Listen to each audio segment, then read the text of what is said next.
Next week, Calling All Cars will be heard at a new time, 7 to 7:30 on Tuesday night, and each Tuesday night at that time thereafter.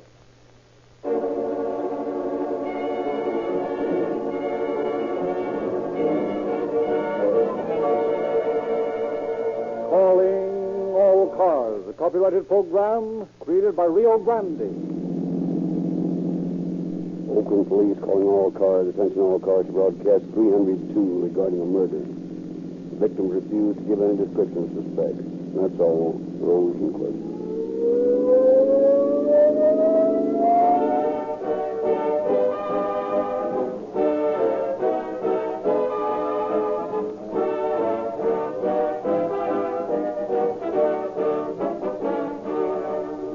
Nowadays, when many of us are concerned with the possibility of a higher cost of living, I'd like to say a few words about the lower cost of better motoring.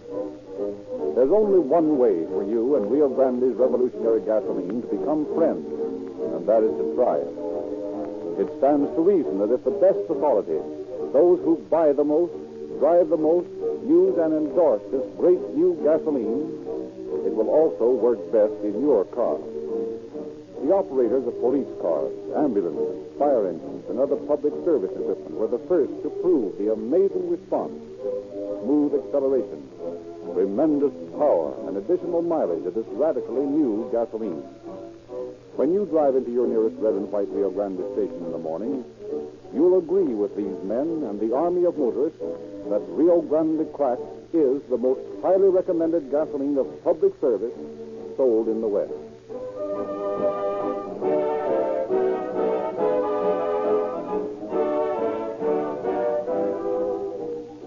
The facts around which tonight's story has been written were taken from the files of the Oakland Police Department. We have therefore asked Chief Bodie Wallman of Oakland to prepare a foreword to our program.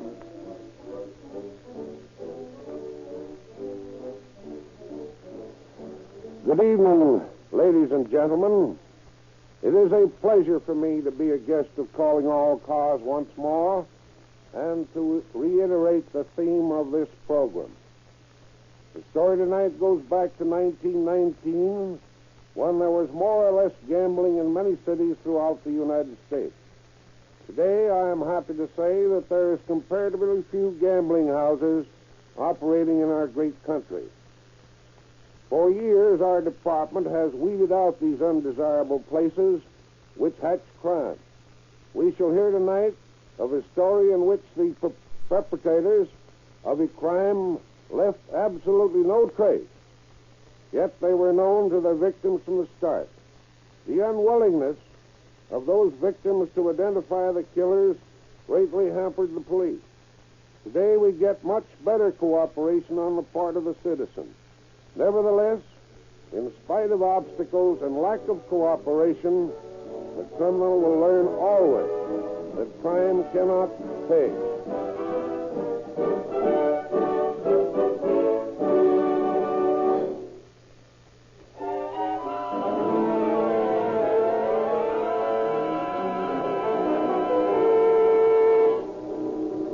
Our story opens far down in the Pacific Ocean on the Philippine Islands. Men in khaki are engaged in target practice. Hot dog, there's another. You sure am hitting them today. I got a good reason for being so good. Yeah, I know. Me too. Now, look here. You watch this. You ain't so bad yourself, but you ain't seen nothing yet. Watch this. A bullseye sure is a foot high. You sure is getting good. Just you wait till we get back to the state. Just you wait.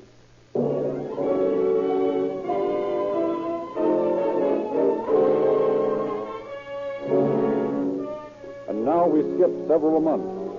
Our scene shifts to Oakland, California. It is almost 2 o'clock on Sunday morning, August 3rd, 1919. Police headquarters. Inspector Gallagher speaking. This is Patrolman Garcia. I'm out in the colored section. Yeah? You better get out here pronto. There's a whole house full of dead people. Hey, what's the address? 1733 Gossett. For the love of Mike, hurry.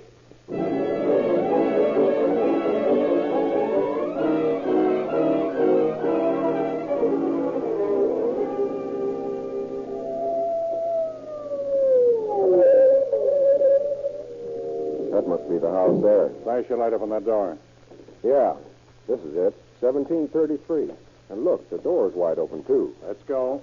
I wonder where Garcia is. I thought he'd be out in front to meet us. You don't suppose he's hit too, do you? How'd he sound over the phone? Like he was hit? No, just sort of scared or worried. Not quite natural. Funny, the door's still open. Yeah. Sure dark in this hallway. You can't... Hey, listen. Did you hear what I heard? Yeah. Sounded like it came from over there. Flash your light around. Must have come from behind that door. Come on. Where the devil is Garcia? We'll know soon. I'll be back at that door. Get your gun ready. All right. Open the door carefully. Okay. Well, I'll be darned. Garcia. Oh, thank heaven you got here, Inspector. This is a terrible mess. You sure gave us a scare. We thought you were dead. Why'd you meet us out in front? Oh, I'm sorry, Inspector. These people are hurt pretty bad. I've been dressing their wounds. Good Lord, what a mess. What happened? An army walk through here and have target practice? I don't know, Inspector McSorley. This is pretty much the way I found everything. And I called an ambulance. Speak easy, huh? Yes, sir. Furniture broken, tables overturned, and blood. Say, how on earth did that blood get on the walls and the floor? I don't know, sir. Must have been quite a fight. Well, let's get down to business. Who are all these people? I don't know. I've been too busy trying to bandage them and administer first aid. The one over there in the expensive-looking tuxedo seems to be about done for. Yes, sir. Who's the girl crying over him? I don't know. Mighty good-looking girl. McSorley and I'm trying to find out something. Yes. Those two men in the corner don't seem to be so hard hit. All right, young lady. What's this all about? Please go away and leave me alone. Arthur, he's coming. Arthur, he's coming. I thought Garcia said there was a house full of dead people. These all seem to be alive. He was probably a little bit startled. What's your name? Arthur, Arthur, he's Now, coming. listen, lady, I know how you must feel, but he's hurt bad, and I've got to know how it happened. Now, please, tell me what your name is. Is you policeman? Yes. Oh, well, my name's Helen Moore. Get that, Dick? Got it. What's your address? This here's my home. I live here. This is a speakeasy, isn't it? Yes, I run it. What's his name? Well, you called him Arthur. Arthur what? Arthur Woodyard. You live here, too? No. Okay. Now, then what happened? Who did this?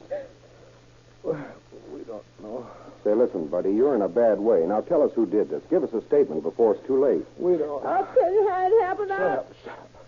Arthur, please. We don't know nothing about it. Okay. Better treat him careful, Miss Moore. He hasn't long to live.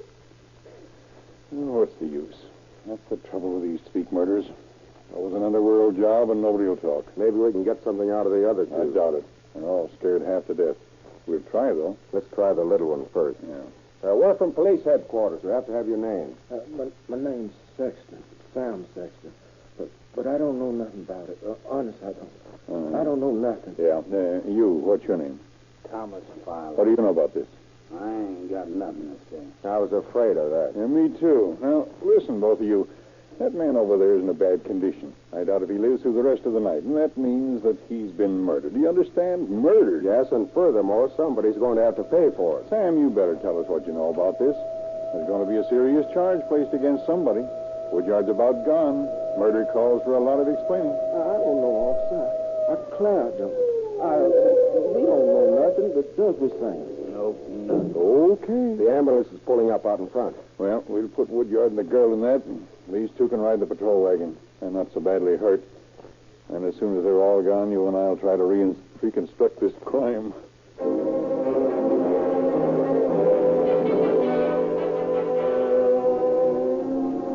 The wounded victims were taken away, and the two detectives made a rapid but thorough search of the house. Then sat down to try and determine how the shooting occurred. Let's see now. The killer must have been known here, or Helen Moore wouldn't have let him in. Even though this place is in the colored section, it's exclusive. Yeah. Say, do you notice anything about that picture over there? Sure. Bunch of swell-looking dames. What is it, a harem scene? Yeah, but take another look. I didn't know you were an art critic. Well, I'm not. But there's a mole on one of the girl's legs that doesn't look very much like... By George, that's what it is. Hey, what's the matter with you? What are you taking it down for? That's not a mole, it's a bullet hole. Huh? Yeah, and here's a slug in the wall. I'll have it dug out in a minute. I'm going to call you little bright eyes. My golly, if there's one on the wall, there must be several more.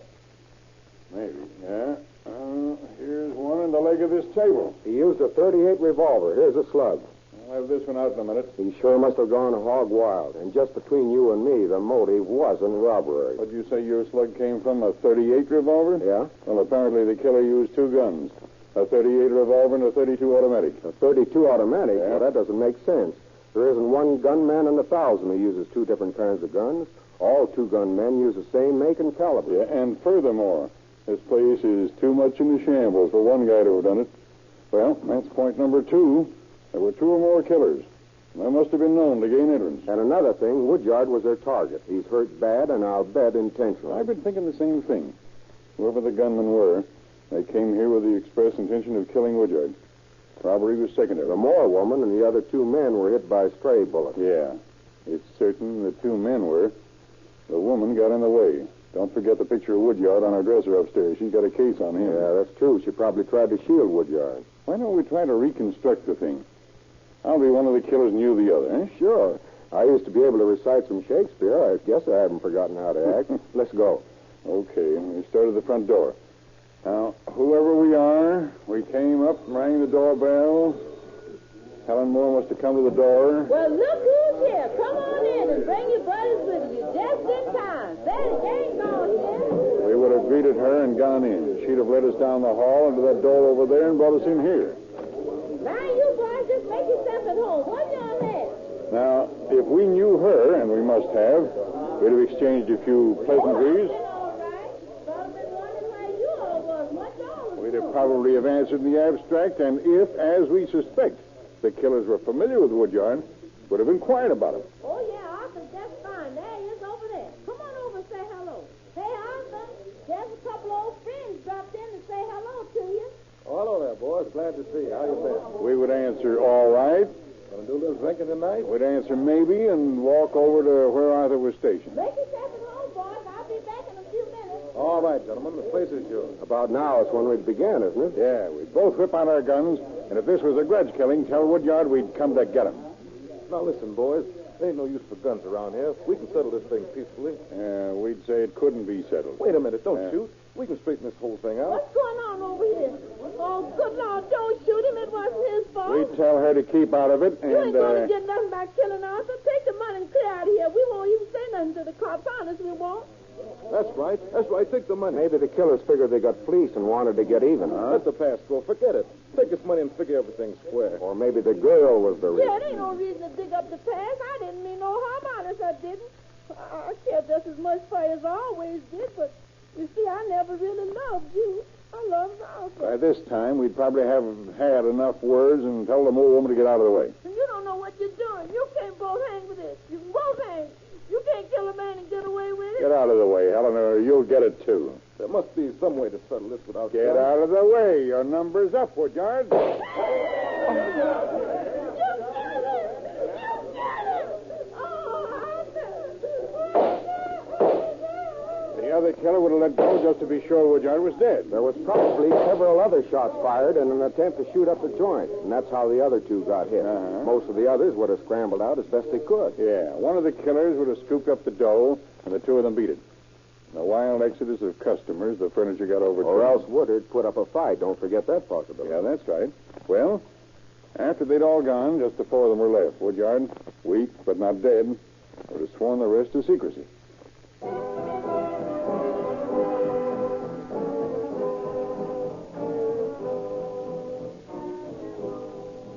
Through the deserted streets, Gallagher and McSorley drove to the Skull Tavern. Garish and weird, catacomb-like foods lined the walls, and from black coffins, loosely jointed skeletons grinned at passers-by. Savage rhythm boomed incessantly from drums on the low stage. The 2 detectives seated themselves uneasily in a skull-festooned booth. Oh, this is the famous Skull Tavern. First time I've ever been in it. Yeah? Well, I was here once before. Say, how do you like the musicians? Gruesome-looking bunch. What do they have on? Black tights with skeletons printed on them? Well, it looks like it. It's those grotesque masks that get me. So you notice how they beat those drums in units of 3 while the others circulate through the crowd? Yeah, quite an idea. I suppose they go among the guests. Sure. There'll be one over here in this way in a few minutes. Yeah? There's quite a few white people here. Yeah. Entertainers from other night spots that close early and a few stragglers from uptown out slumming. Oh, here comes the waiter. What you going to have? You mean that guy in the Undertaker's outfit is a waiter? Sure. Some beer, huh? Yeah. Howdy, gentlemen. What you all going to have? Well, I'll take a Welsh rarebit and a cup of coffee. Yes, sir. Yeah, and I'll take the same, I guess. Give me a worse nightmare. Yes, sir. Coming right up, sir. Right. Fine place you brought me to. And probably serve as embalming fluid. Don't kid yourself, Tom. You'll get the best cup of coffee you ever had. And besides, I didn't bring you here just for coffee. No? No. Just sit tight and pin your ears back, and I'll show you something. Okay. Say, you see those two men in uniform over the far corner? Yeah, I've been watching them. Got more girls around them you can shake a stick at. Why, how women go for the uniform of the U.S. Army. Yeah, they're spending all their pay in one night. Tomorrow, they won't... Here comes one of those drummers. What do we have to do? Buy him a drink? Nah, just wait and see. Evil-looking specimen with that mask on. Good evening, Inspector. Oh, you look pretty good. Can you sit down for a few minutes? Sure. What is all this? Who is this man, Dick? Should we tell him? Sure. What do we got to lose? Lift your mask up a second and let Tom take a quick look. You'll have to make it quick. There. Sanderson. Take his life and twice as much. This is Inspector Sanderson's regular racket. Yeah? He works here at the tavern all the time as a drummer. No one knows he's a police officer. I'll have to be getting back to my drums in a few minutes. What you got on your mind? Now, there's been a little trouble down on Goss Street tonight. Goss Street?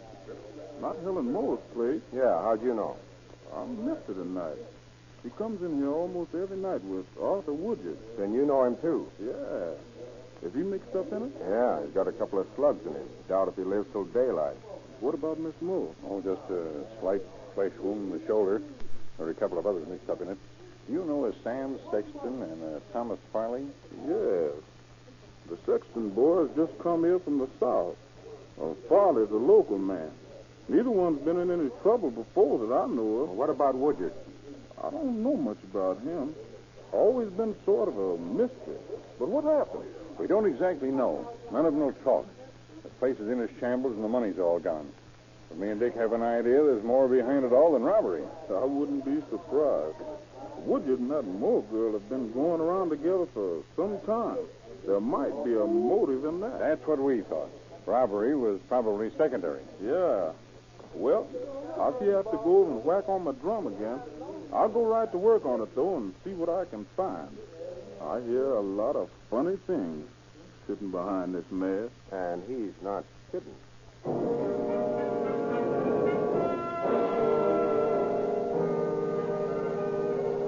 On Wednesday, August 6th, Gallagher and McSorley conferred with the autopsy surgeon.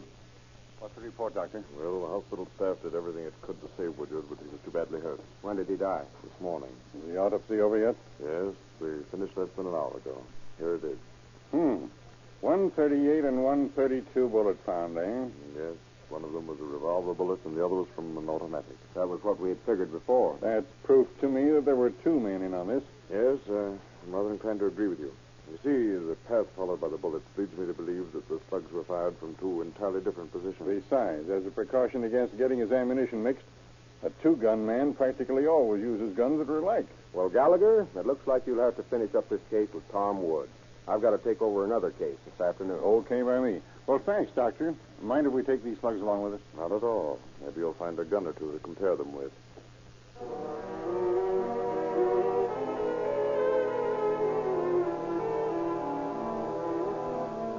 A few days later, Inspector Sanderson called on Helen Moore, who was convalescing. But can't you understand, Miss Moore? It's the law's job to take care of cases like this. They ain't nothing to tell, Inspector Sanderson. You ain't got no idea who the men were? I ain't never seen them before. Well, how come you let them in if you didn't know them? I thought you was pretty particular. Well, I is, but that night business was bad and I needed customers. And what they look like? How were they dressed? Look just like any other soldier. Soldiers? Huh? So, they were soldiers. Did I say that? Yes.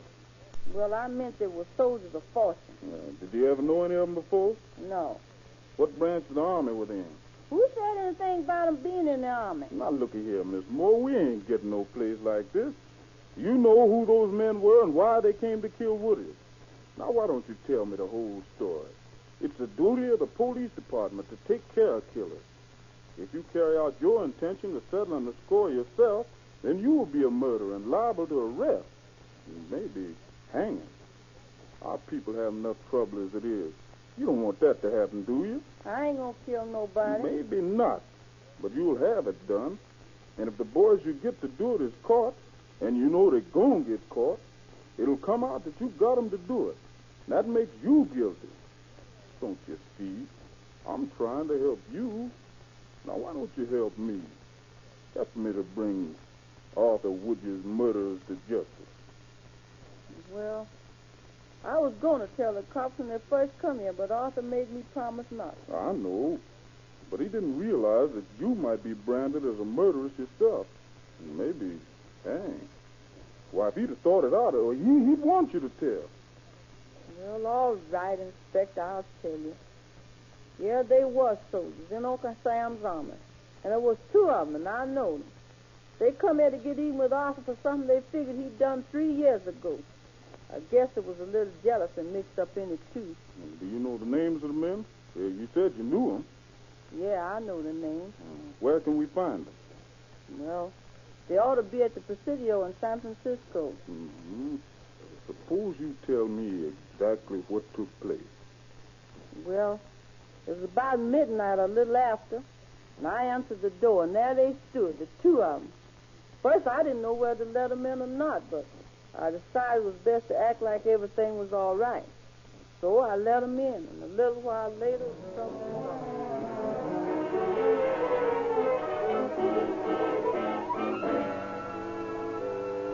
Helen Moore poured out the whole story to Inspector Sanderson, who in turn got in touch with Tom Gallagher at headquarters. Homicide. Gallagher speaking. Listen, Tom, I gotta talk fast. I'm phoning from the Skull Tavern. I don't want no one to get wild. What's on your mind, Sanderson? Your case is sold up. It's in the bag. Right. All you have to do is make the arrest. Yeah, but arrest who? Well, you and Tom Wood jump in a taxi and pick up Helen Moore at her house. She'll be waiting for you, and she'll tell you where to go. Has she decided to talk? I ain't got time to explain, but she'll show you what to do after you pick her up. Okay, we're on the way. Just follow her lead. She'll help you out. Thanks, Handy. Nice going. Bye.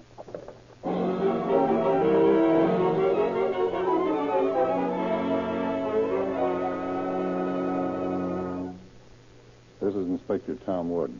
How do you do? How do you do, Miss Moore? Well, where to, Miss Moore? Down to the ferry and cross over to San Francisco, then over to the Presidio. You mean there's some soldiers mixed up in this? Yeah. You know them?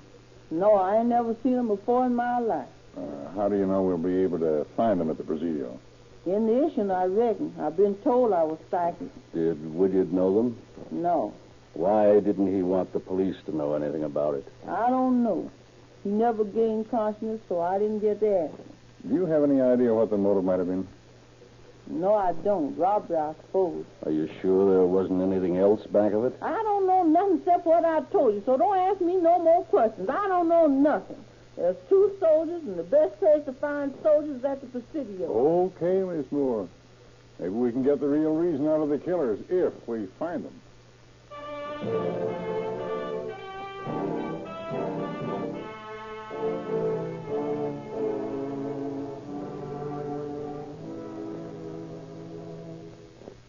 Well, that's a mighty bitter pill to take, Inspector. I hate to think that any of my boys would commit murder. Well, we haven't any definite proof. All we know is that there were 2 soldiers, and that Miss Moore says she's sure she can pick them out of the whole army. I'll tell you what. It's time for roll call, and the men will be lined up outside. I'll accompany you, and we'll inspect the whole regiment if need be. That's mighty nice of you, Colonel McDonald. I don't know whether the girl can pick out the men or not, but she seems to think so. Seems to me like a pretty big order. Come along. We can start with the Negro cavalry regiment. Good idea. Somehow I got a hunch we won't find our men. There's something mighty mysterious about all this. Inspector Sanderson phoned and said the case was open and shut and to get Helen Moore and follow her instructions. He acted like he knew all about it, and yet the girl doesn't act like she knows a thing. Maybe Sanderson promised not to betray her confidence. Yeah, I thought of that. Okay, Ward. Bring Miss Moore up here. Might as well start at this end and work through the ranks. Okay? Quite all right.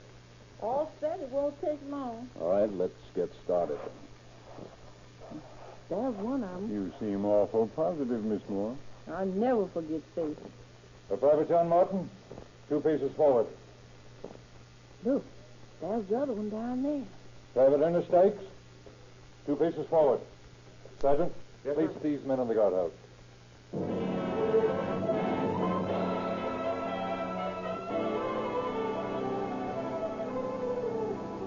As soon as Officers Gallagher and Wood could get back to headquarters, they obtained warrants, and the prisoners were moved from the Presidio guardhouse to the Oakland City Jail. Thomas Farley and Sam Sexton confirmed Helen Moore's testimony. The hardware store was located where the 2 guns had been purchased, and the ring of evidence tightened. In the meantime, the soldiers stolidly refused to confess. Finally, Martin, when threatened with the prospect of hanging for his part in the crime, gave in. You see, we was all at Helen's place about 3 years ago. This wayward fellow was working there, and before he left, he took all our money with him. We planned all 3 years we was in the Philippine Islands how we was going to get even with him. Is that all, Martin, that motivated you to get even with Woodyard for taking your money? Weren't you in love with Miss Moore? I'll answer that, officer. Oh, so it was you, Dykes, that was in love with Miss Moore. Yeah, it was me, all right. We'll find out sooner or later anyway. Well, she throwed me over for Woodyard. Then he had the nerve to fleece us out of dough. I planned for 3 years how I was going to get him.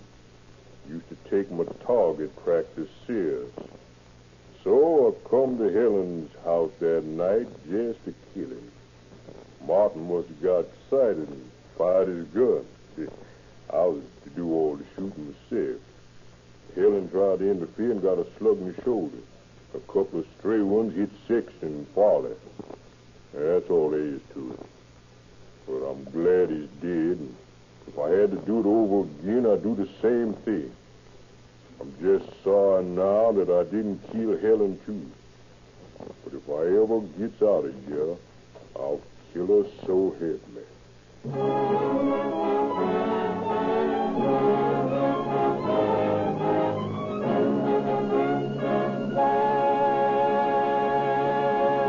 In just a moment, we shall hear the concluding facts regarding our program. Technically, an officer of the law works a certain number of hours, then goes off duty. But in reality, he's always on the job. And all-purpose Rio Grande crack is like that. No matter what this strikingly different gasoline is called upon to do, let the weather change from hot to cold, regardless of the temperature or traffic conditions, you can depend upon all-purpose Rio Grande crack to live up to its reputation as the most highly endorsed gasoline in the West.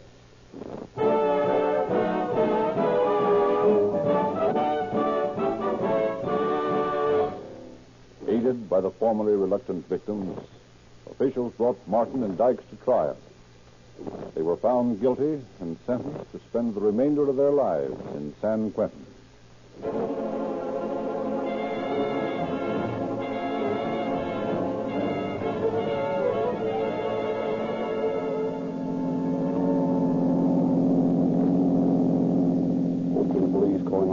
Attention all cars, cancellation of broadcast 302 regarding a murder. Suspects in this case are now in custody. That's all. Those